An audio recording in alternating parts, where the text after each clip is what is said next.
Hola, mi nombre es Tania Susana Huanca Sirpa y hoy vamos a hablar sobre la cavidad oral o bucal. Para hablar sobre este tema, vamos a saber primero qué es la boca. La boca es el primer segmento del tubo digestivo. Esta es denominada como cavidad irregular y su capacidad varía según la proximidad o separación entre la mandíbula y el maxilar. Esta se encuentra dividida por dos estructuras: las arcadas y los arcos gingivodentales. Esta se divide en dos partes, una periférica, conocida como vestíbulo oral o bucal, y una central, conocida como cavidad oral o bucal. El vestíbulo oral o bucal. ¿Qué es el vestíbulo oral o bucal? Este es un espacio incurvado en forma de herradura. Esta está comprendida entre las arcadas, los labios y las mejillas. Esta se abre por la hendidura bucal y se encuentra tapizada por una mucosa bucal. La mucosa de la misma, en los arcos alveolares, va a formar lo que es la encía o la gingiva. A la misma vez, la mucosa va a formar los canales vestibulares superior e inferior. Ambos canales presentan anteriormente sobre la línea media un repliegue de mucosa conocida como el frenillo del labio. Y posteriormente, los canales vestibulares tienen continuidad entre sí, recubriendo el borde anterior de la rama de la mandíbula y el tendón del músculo temporal. Ahora vamos a hablar sobre las mejillas. Las mejillas, ¿qué son las mejillas? Las mejillas representan la pared lateral de la cavidad oral. Estas son prominencias que hay en el rostro humano. Estas se llegan a encontrar inferiormente a los ojos, superiormente del hueso cigomático y lateralmente a los labios. Estas se extienden desde los pómulos hasta debajo de la mandíbula. Las mejillas se encuentran constituidas por el músculo buccinador. Estas se encuentran atravesadas de la misma forma por los conductos de la glándula parotidia y por las ramas del nervio mandibular. Ahora vamos a hablar sobre los labios. Los labios, su estructura anatómica es dada por un músculo esquelético conocido como el músculo orbicular de los labios y está recubierta por piel. Los labios se extienden desde el margen inferior de la nariz hasta la frontera superior de la barbilla. Estas cuentan con una estructura conocida como el margen rojo. El margen rojo es la zona donde no se encuentra tan queratinizada y es translúcida, permitiendo así que el color rojo de los capilares subyacentes se vean a través de esta.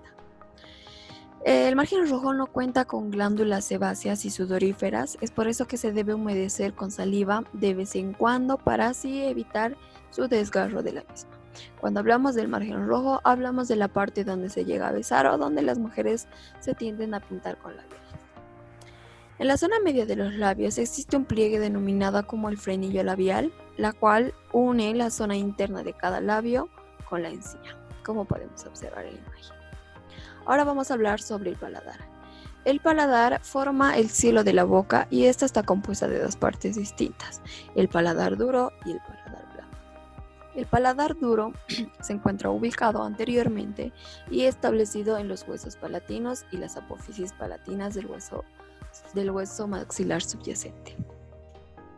El paladar duro forma una superficie rígida contra la cual la lengua presiona para mover los alimentos al masticar. Esta presenta una sutura medial que forma lo que es el rafe palatino.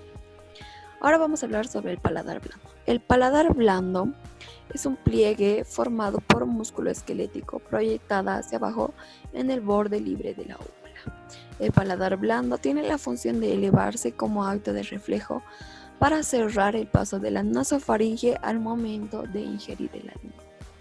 Entre sus relaciones, el paladar blando se relaciona lateralmente con los arcos palatoglossales y posteriormente con los arcos palatofaringeos.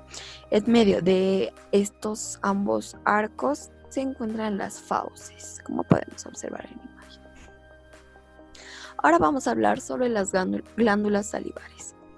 Las glándulas salivares se encargan de segregar saliva y estas tienen diferentes utilidades, como ser limpiar la boca, disolver alimentos así para degustarlos, humedecer los alimentos así facilitando la formación del bolo alimenticio, y a la vez estas cuentan con sustancias que cumplen funciones fisiológicas importantes, como ser mejorar la actividad en las enzimas y proteger la cavidad.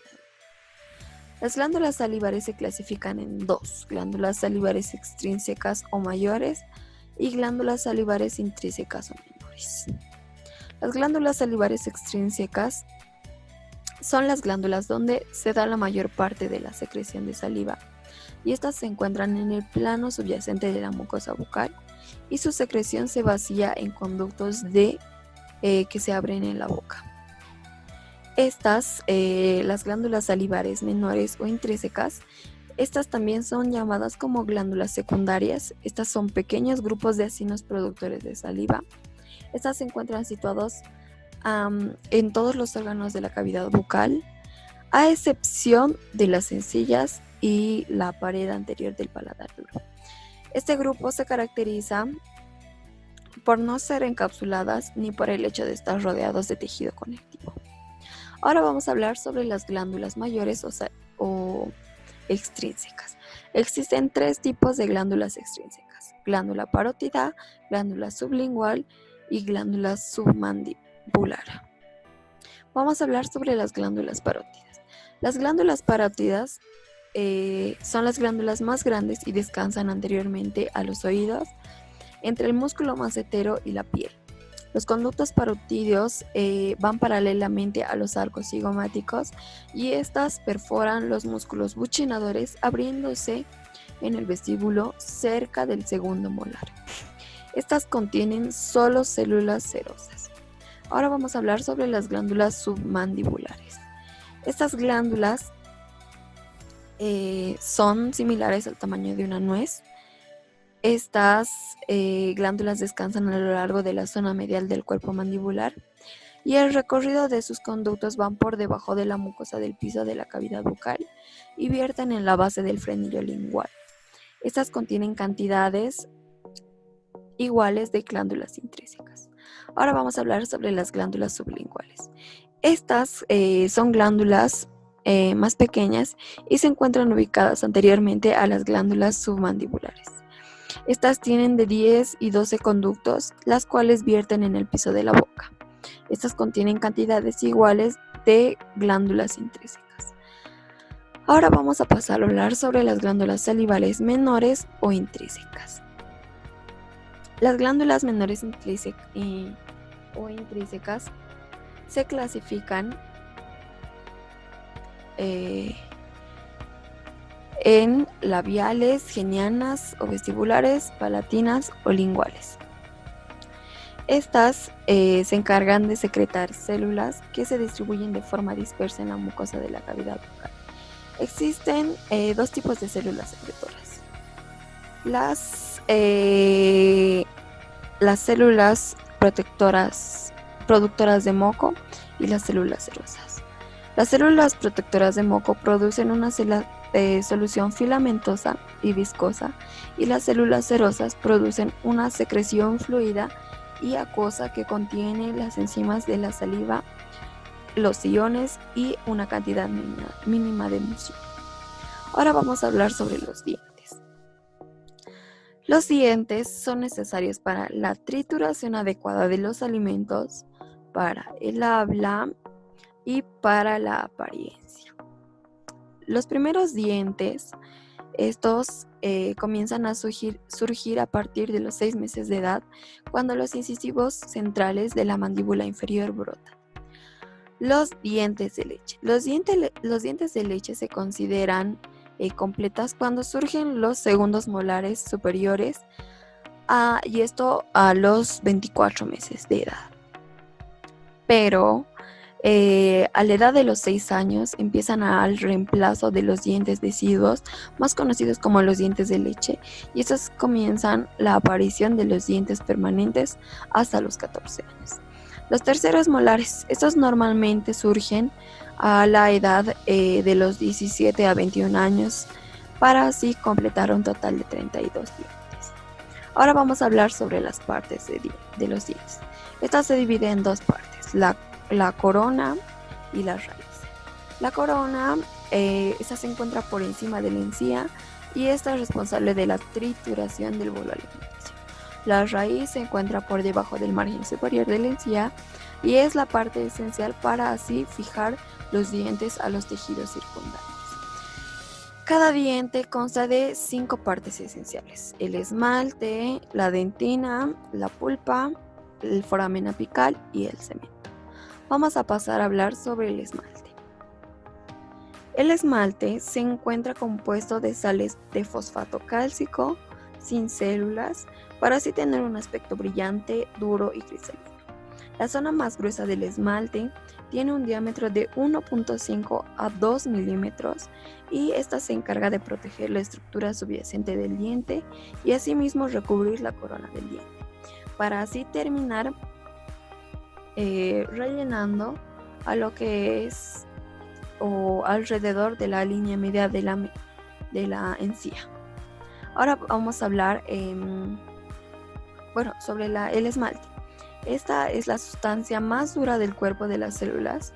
Llegan a degenerarse cuando terminan de surgir todos los dientes y estas tienden a quedarse sin el esmalte, pero estas a la vez no tienen regeneración de las mismas. Cualquier brecha en el esmalte causada por caries o grietas solo se podrá reparar artificialmente. Vamos a pasar a hablar de la dentina. La dentina es una estructura ósea que descansa por debajo del esmalte y es más blanda que el esmalte. Esta llega a constituirse la mayor parte de las estructuras de los dientes. La dentina se encuentra atravesada por los túbulos dentinales que cumplen la función de transportar la nutrición y protegerlos de daños mecánicos, térmicos o químicos. La dentina se encuentra por debajo, los túbulos dentinales se encuentran por debajo de la dentina y se dirige hacia la pulpa de los dientes. Ahora vamos a hablar sobre los odontoblastos. Los odontoblastos son células de cuerpo esférico que descansan en la cavidad de la pulpa. Estas están profundas a la dentina y estas se encargan de segregar y mantener la dentina. Estas se extienden alargadas proyecciones por dentro de los túbulos dentinales. Ahora vamos a hablar de la pulpa. La pulpa es un tejido blando compuesto por vasos sanguíneos y fibras nerviosas, las cuales son las que interpretan estímulos como el dolor. Esta se ocupa una cámara que corre cerca del eje central del diente. Ahora vamos a hablar sobre el conducto radicular. Se conoce el conducto radicular cuando la pulpa llega a alcanzar la raíz del diente. Ahora vamos a hablar sobre el foramen apical.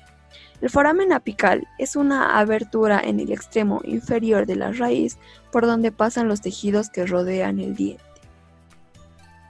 Ahora vamos a hablar sobre el cemento.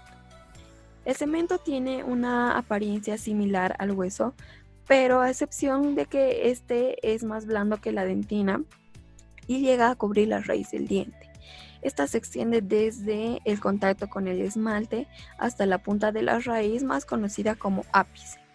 Su función primaria es anclar el diente al ligamento periodontal a través de las fibras periodontales. Todos estos componentes se conocen como avasculares, ya que no contienen vasos sanguíneos. Ahora vamos a hablar sobre el periodonto. El periodonto se conoce al conjunto de tejidos que soporta el diente y llega también a abarcar lo que es el ligamento periodontal. El ligamento periodontal es el tejido conectivo que fija el diente o se fija al diente, al hueso alveolar que lo rodea y a la encía. Esta llega a proporcionar soporte, forma, nutrición y sensibilidad. Ahora vamos a hablar sobre el hueso alveolar que lo abarca. Este forma la cuenca donde se llega a alojar el diente. Es un hueso fino y poroso y llega a adherirse a las fibras principales del ligamento periodontal y a la encía. Ahora vamos a hablar sobre la gingiva o encía. Este es un tejido blando que rodea el diente en su parte medial. Este es de color rojo, rosado normalmente. Esta se encuentra queratinizada y se encuentra aferrada al cemento por un grupo de ligamentos fibrosos periodontales. Eso sería con el tema de hoy. Mi nombre es Tania Susana Huanca Sirpa. Nos vemos en el próximo video. Hasta la próxima.